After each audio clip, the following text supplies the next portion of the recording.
Why? Why would God wire it this way? Let me tell you why I think he wired it this way.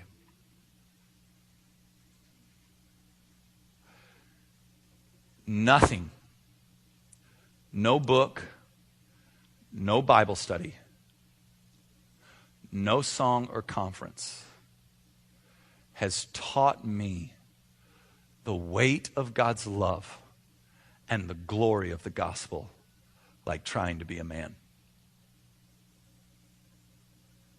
Like, here's what I mean.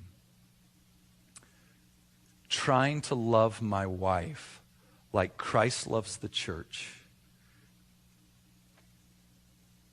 and finding that very, very difficult to do, and finding at times it not yielding the fruit that I wanted.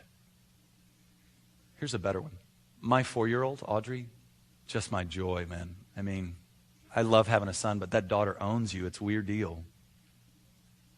For whatever reason, over and over again, Audrey thinks I am an enemy to her joy, when in the end, I want her joy and happiness more than she could ever comprehend. And I see better than she does. And when I say, hey, no candy right now, I'm not trying to steal joy from her. I'm trying to increase joy for her. And when I say, don't climb on the back of the couch when there's a window right there, you could fall through it. I'm not trying to rob her of the exhilaration of walking on the back of the couch. I'm trying to make sure she didn't cut herself to ribbons.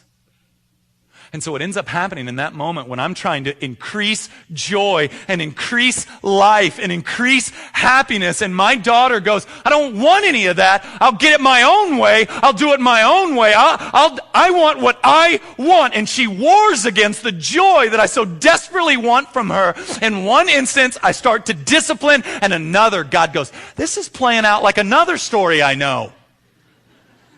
The one where I try to lead you like this, and you're like, no, I want my style, and you are a 4-year-old girl. This is very similar to me, Chandler. So while Audrey's in the corner thinking about it, why don't you go to the other corner and you think about it over there? Right? All of a sudden, by trying to nurture and love and point Audrey to Christ and finding it war against me, all of a sudden I start to understand how big and beautiful the gospel is, that despite the fact I war against the hand of God, he continues to love, pursue, and extend grace.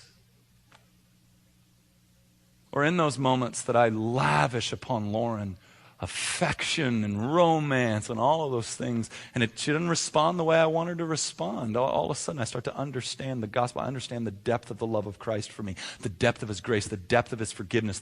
You know why it's hard? Because when it's hard, we understand the gospel. When it's hard, we walk in humility, and when it's hard, we'll be dependent upon God. And if it was easy, none of those things would be there. They just wouldn't be there. So listen, even the fact that it's difficult is God's love, mercy, and grace.